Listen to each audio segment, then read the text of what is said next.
عورتیں کہاں اعتکاف کریں؟ مسجد بیت میں، گھر کے کسی حصے کو مخصوص کر لیں، چاہے کمرے کو مخصوص کر لیں کہ یہ میری گھریلو مسجد ہے، گھر کی مسجد، تو یہاں پھر یہ اعتکاف کر سکتی ہے۔ چند اسلامی بہنیں ایک ساتھ جمع ہو کر اعتکاف کر سکتی ہیں؟ کر تو سکتی ہے۔ یہ آپ مشورہ کیا دیں گے کہ اسلامی بہنوں کو آپس میں جمع ہو کر اعتکاف کرنا چاہیے یا یہ الگ الگ ہی اپنے اپنے گھروں میں اعتکاف کی سعادت حاصل کریں؟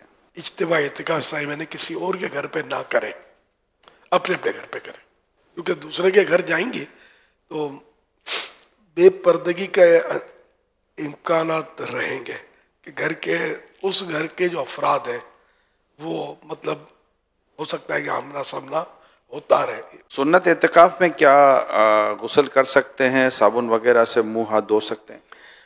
اگر وضو خانہ یا استنجا یا غسل خانہ مسجد یعنی فنائے مسجد میں، فنائے مسجد اس کو بولتے ہیں جو مسجد کی ضرورتوں کے لیے ہوتی ہے جگہ، تو اس میں تو کر سکتے ہیں۔ اگر باہر نکل کر غسل خانہ ہے پھر تو صرف فرض غسل کے لیے جا سکتا ہے، جمعے کے غسل کے لیے بھی نہیں جا سکتا، ویسے ٹھنڈک کے لیے بھی نہیں جا سکتا۔ جائے گا تو وہ 10 دن والا اعتکاف ہے جو آخری عشرے گا یہ ٹوٹ جائے گا۔ اعتکاف کے لیے مسجد میں پردے لگانا ضروری ہے؟ جی نہیں۔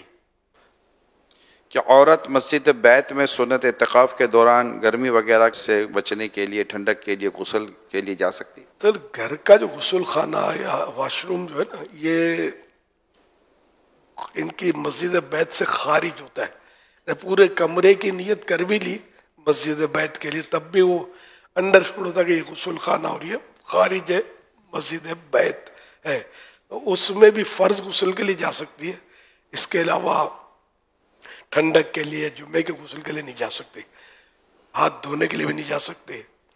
تو اس کا اتنا مشکل نہیں، کیونکہ مسجد جو ہے نا اس کے اپنے آداب ہیں، اگر مسجد بیت میں ہی انتظام کر لے، کوئی سا کچھ بچھو کر ٹب یا جو بھی ہے اس میں اگر غسل کوئی کرنا چاہے تو وہ مشکل نہیں ہے۔ آخری عشرے کا جو اعتکاف ہے اس کا کیا حکم ہے؟ رمضان شریف کے آخری عشرہ نے آخری 10 دن 21ویں شب سے جو شروع ہوتا ہے تو وہ سنت موقدہ علی الکفایہ ہے، یعنی بستی کے آبادی کے کچھ لوگوں نے کر لیا تو سب پر سے سنت ادا ہو گئی، ایک نے بھی نہیں کیا تو سب سنت کے ترک کرنے والے ہوئے۔ کیا تھوڑی دیر کے لیے بھی مسجد میں حاضری ہو تو نفلی اعتکاف کی نیت کی جا سکتی ہے؟ جی ہاں، 1 سیکنڈ کے لیے بھی اگر کوئی آتا ہے تو اعتکاف کی نیت کرے گا، ثواب تو ملے گا جتنا مسجد میں رہے گا۔ کیا معتکف مسجد میں سر پہ تیل، بالوں میں کنگھی اور ناخن وغیرہ کاٹ سکتا ہے؟ کاٹ سکتا ہے، لیکن یہ کہ اگر وضو خانہ مسجد کے یعنی فنائے مسجد میں اندر میں تو وہاں کرے، مسجد عین مسجد جو کہلاتی ہے جہاں نمازیں پڑھتے ہم، تو وہاں نہ کرے کہ وہاں پھر بال اڑیں گے، تیل گرے گا، دھبے ہوں گے، تو یہاں بچنا چاہیے۔ یہ کرنے سے اعتکاف نہیں ٹوٹے گا، لیکن یہ کہ مسجد کی صفائی بھی تو ضروری ہے نا۔ سنت اعتکاف ٹوٹ گیا تو اب اس کی کیا قضا کرنی ہوگی؟ جس دن کا ٹوٹا اس ایک دن کی قضا واجب ہے۔ کیا آخری 3 دن کا اعتکاف بھی ہو سکتا ہے؟ 1 سیکنڈ کا بھی ہو سکتا ہے، تو 3 دن تو بہت زیادہ ہے ان مانو کر، ہو سکتا ہے وہ نفل اعتکاف کہلائے گا۔ اعتکاف کرنے کا ثواب کیا ہے؟